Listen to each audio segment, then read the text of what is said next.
नमस्कार दोस्तों, स्टडी करना 24 चैनल में आपका स्वागत है। आज हम सीटेट के लिए एक महत्वपूर्ण क्लास लेके आए हैं जिसमें हम चर्चा करेंगे महत्वपूर्ण शिक्षण विधियों के बारे में। यह क्लास महत्वपूर्ण इसलिए हो जाती है कि बिना शिक्षण विधियों के सीटेट का क्वेश्चन बनता ही नहीं है। बारी बारी से हम एक एक शिक्षण विधियों की चर्चा करेंगे और उसके बारे में बताएंगे। तो आइए क्लास शुरू करते हैं। क्लास शुरू करने से पहले यदि आप हमारे चैनल पर नए हैं तो हमारे चैनल स्टडी कॉर्नर 24 को जरूर सब्सक्राइब करें। आइए सबसे पहले हम चर्चा करते हैं आगमन विधि, जिसको इंडक्टिव मेथड कहते हैं। आगमन विधि के प्रतिपादक अरस्तु महोदय हैं। सबसे पहले हम बताते हैं कि आगमन विधि के जनक कौन हैं। आगमन विधि के जनक हैं अरस्तु महोदय। अरस्तु आगमन विधि के जनक हैं यानी प्रतिपादक हैं। यह शिक्षण अधिगम की सर्वोत्तम विधि है। यह नए ज्ञान को खोजने का अवसर प्रदान करती है। आगमन विधि शिक्षण विधि की सर्वोत्तम विधि है। शिक्षण विधियों में सर्वोत्तम विधि आगमन विधि है। यह नए ज्ञान को खोजने का अवसर प्रदान करती है। आगमन विधि उदाहरण से नियम की ओर चलती है। बहुत ही महत्वपूर्ण पॉइंट है। आगमन विधि उदाहरण से नियम की ओर चलती है। जब भी पूछा जाएगा उदाहरण से नियम की ओर कौन सी विधि चलती है, तो आगमन विधि उदाहरण से नियम की ओर चलती है। यह विधि छात्र केंद्रित होती है। आगमन विधि कैसी होती है? आगमन विधि छात्र केंद्रित विधि होती है जो विद्यार्थियों को करके सीखने पर बल देती है। विद्यार्थियों को करके सीखने पर आगमन विधि बल देती है। हमने आपको बताया कि आगमन विधि के प्रतिपादक अरस्तु महोदय हैं। आगमन विधि उदाहरण से नियम की ओर चलती है। यह विधि छात्र केंद्रित होती है जो विद्यार्थियों को करके सीखने पर बल देती है। इस विधि में तर्क करते हुए ज्ञान से अज्ञात की ओर बढ़ते हैं। किस ओर बढ़ते हैं? ज्ञात से अज्ञात की ओर आगमन विधि में बढ़ते हैं। आगमन विधि उदाहरण से नियम की ओर चलती है। यह छात्र केंद्रित विधि होती है। विशिष्ट से सामान्य की ओर यह विधि आगे बढ़ती है। विशिष्ट से सामान्य की ओर आगे इसमें बढ़ते हैं तथा स्थूल से सूक्ष्म की ओर आगे बढ़ते हैं। बहुत ही महत्वपूर्ण हो जाता है आगमन विधि। यह शिक्षण विधियों में सर्वोत्तम विधि मानी जाती है। आगमन विधि उदाहरण से नियम की ओर चलती है। यह विधि छात्र केंद्रित विधि होती है जो विद्यार्थियों को करके सीखने पर बल देती है। इस विधि में तर्क करते हुए ज्ञात से अज्ञात की ओर बढ़ते हैं। विशिष्ट से सामान्य की ओर बढ़ते हैं। स्थूल से सूक्ष्म की ओर बढ़ते हैं। आगमन विधि में मूर्त से अमूर्त की ओर बढ़ते हैं। इन सारे पॉइंटों को आपको आगमन विधि में याद रखना है। अब हम बात करते हैं निगमन विधि। निगमन विधि को डिडक्टिव मेथड कहते हैं। यह भी बहुत ही महत्वपूर्ण है। इसके प्रतिपादक या जनक अरस्तु महोदय हैं। निगमन विधि के भी प्रतिपादक कौन है? अरस्तु महोदय इसके प्रतिपादक हैं। यह विधि नियम से उदाहरण की ओर चलती है, यानी आगमन विधि का ठीक उल्टा। आगमन विधि में उदाहरण से नियम की तरफ चलते हैं, जबकि निगमन विधि में नियम से उदाहरण की ओर चलते हैं। एक पॉइंट आपको पकड़ के रखना है, निगमन यानी नियम से उदाहरण की तरफ।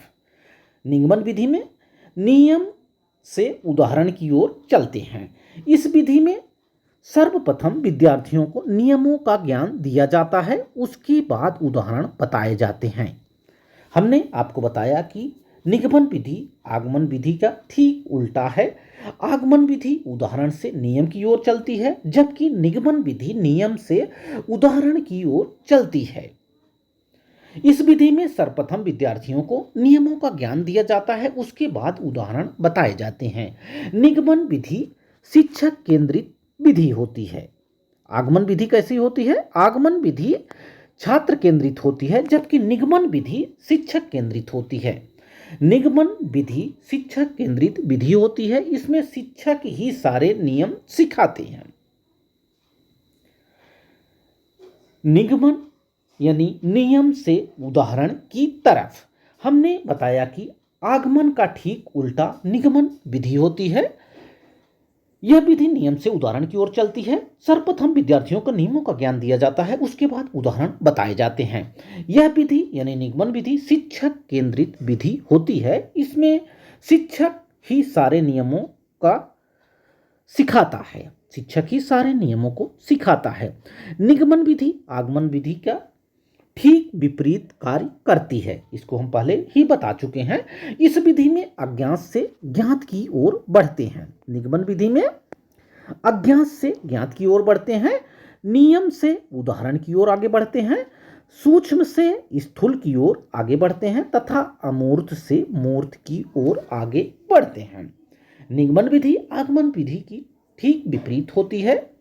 इस विधि में अज्ञात से ज्ञात की ओर आगे बढ़ते हैं, नियम से उदाहरण की ओर आगे बढ़ते हैं, सूक्ष्म से स्थूल की ओर आगे बढ़ते हैं एवं अमूर्त से मूर्त की ओर आगे बढ़ते हैं। अब हम आगे बढ़ते हैं और देखते हैं अगली शिक्षण विधि विश्लेषण विधि। विश्लेषण विधि को एनालिसिस मेथड कहते हैं। क्या कहते हैं? विश्लेषण विधि को एनालिसिस मेथड कहते हैं। इसके प्रतिपादक हेनरी एडवर्ड आर्मस्ट्रांग हैं। विश्लेषण विधि के प्रतिपादक कौन हैं? विश्लेषण विधि के प्रतिपादक हैं हेनरी एडवर्ड आर्मस्ट्रांग। कौन है? हेनरी एडवर्ड आर्मस्ट्रांग इसके प्रतिपादक हैं। इस विधि में समस्या को छोटे छोटे भागों में बांटकर उनका अध्ययन किया जाता है तथा समस्या का हल किया जाता है। इस विधि में अज्ञात से ज्ञात की ओर जाते हैं। किसमें? विश्लेषण विधि यानी एनालिसिस मेथड में अज्ञात से ज्ञात की ओर आगे बढ़ते हैं। इस विधि में समस्या को छोटे छोटे भागों में बांटकर उनका अध्ययन करते हुए समस्या का हल किया जाता है। विश्लेषण विधि का प्रयोग रेखा गणित के प्रमेय को सिद्ध करने में किया जाता है। किसमें? रेखा गणित के प्रमेय को सिद्ध करने के लिए विश्लेषण विधि का प्रयोग किया जाता है। इसके गुण क्या हैं? विश्लेषण विधि स्वयं समस्या समाधान करने एवं हल खोजने पर बल देती है। विश्लेषण विधि किस पर बल देती है? यह स्वयं समस्या का समाधान करने एवं हल खोजने पर बल देती है। इससे अस्थायी ज्ञान उत्पन्न होता है। विश्लेषण विधि से क्या होता है? अस्थायी ज्ञान उत्पन्न होता है, खोज करने की क्षमता का विकास होता है। ये इसके गुण हैं। अब हम बात करते हैं विश्लेषण विधि के दोष क्या हैं। यह विधि छोटी कक्षा के बालकों के लिए अनुपयोगी मानी जाती है। इस विधि में अधिक समय लगता है। यह इसके दोष हैं। अब हम आगे बढ़ते हैं और बात करते हैं संश्लेषण विधि की। संश्लेषण विधि जिसे सिंथेसिस मेथड कहते हैं, यह विधि भी बहुत ही महत्वपूर्ण है आपके सीटेट के एग्जाम के लिए। इसके प्रतिपादक भी हेनरी एडवर्ड आर्मस्ट्रांग हैं। हम विश्लेषण विधि की बात कर चुके हैं, अब हम बात करते हैं संश्लेषण विधि। इसके भी प्रतिपादक हेनरी एडवर्ड आर्मस्ट्रांग हैं। कौन? हेनरी एडवर्ड आर्मस्ट्रांग संश्लेषण विधि के प्रतिपादक हैं। विश्लेषण करने के पश्चात संश्लेषण का कार्य आरंभ होता है। विश्लेषण के बाद क्या प्रारंभ होता है? संश्लेषण का कार्य प्रारंभ होता है। इस विधि में किसी समस्या या गतिविधि को छोटे छोटे भागों में जोड़ते हुए समस्या को हल किया जाता है। इस विधि में क्या होता है? इस विधि में किसी भी समस्या या गतिविधि को छोटे छोटे भागों में जोड़ते हुए समस्या को हल किया जाता है। इस विधि में ज्ञात से अज्ञात की ओर आगे बढ़ते हैं। ज्ञात से अज्ञात की ओर इस विधि में यानी संश्लेषण विधि में आगे बढ़ते हैं। जैसे एक एग्जाम्पल के तौर पे हम समझ लें कि a बराबर b ज्ञात है, b बराबर c ज्ञात है, लेकिन हमको a बराबर c निकालना है।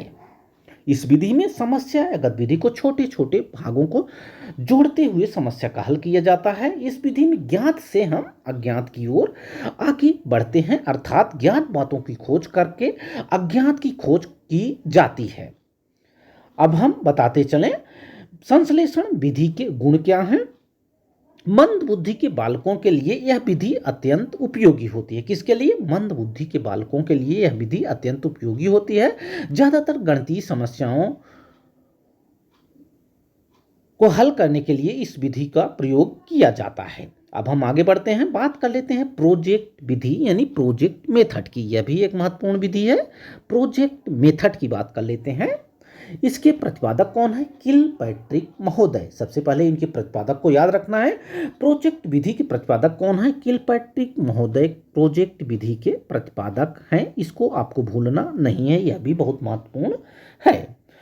इस विधि में विद्यार्थी स्वतंत्र रूप से कार्य करता है एवं अपनी समस्याओं का हल स्वयं के विचारों के आधार पर करता है।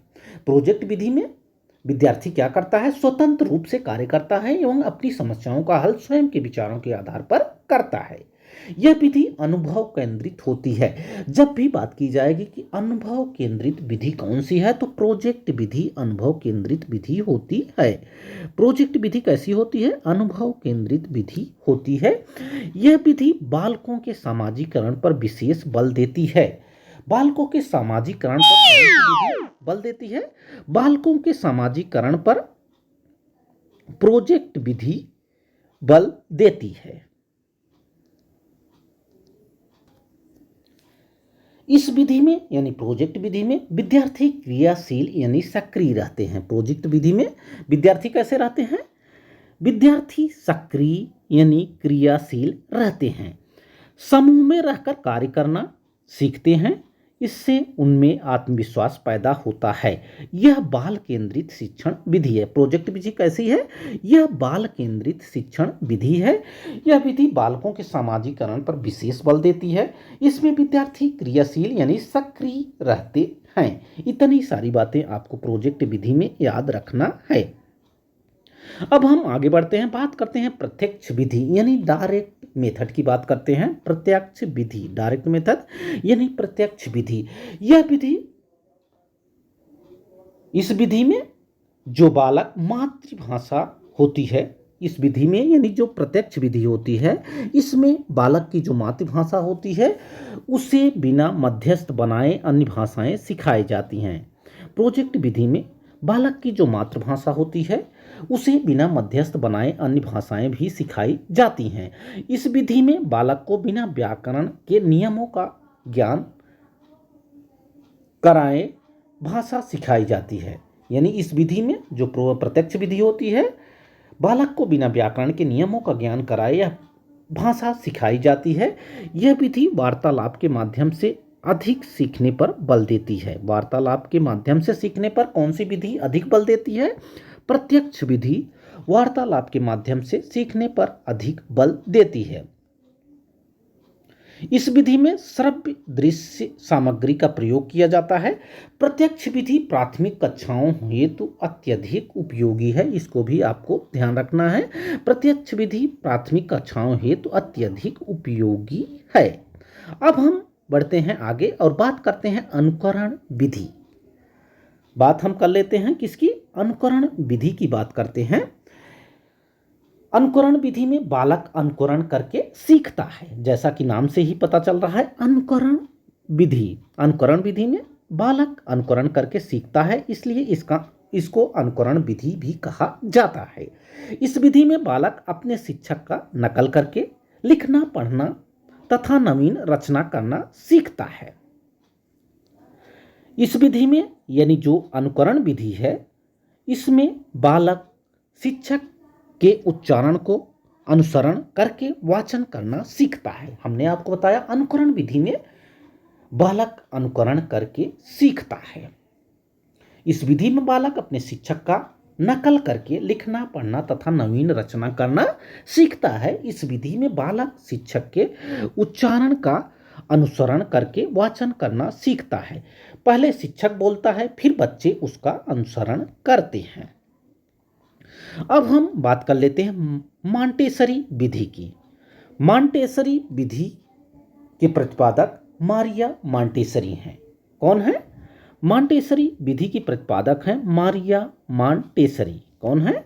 मारिया मॉन्टेसरी इस विधि की प्रतिपादक हैं। मॉन्टेसरी विधि की प्रतिपादक कौन है? मॉन्टेसरी विधि की प्रतिपादक मारिया मॉन्टेसरी हैं, इसको आपको भूलना नहीं है। यह पद्धति 2.5 वर्ष से 6 वर्ष तक के बच्चों हेतु प्रयोग में लाई जाती है। यह विधि जो मॉन्टेसरी विधि है, यह 2.5 वर्ष से 6 वर्ष तक के बच्चों को, कितने वर्ष से? 2.5 वर्ष से 6 वर्षों तक के बच्चों के प्रयोग हेतु लाई जाती है।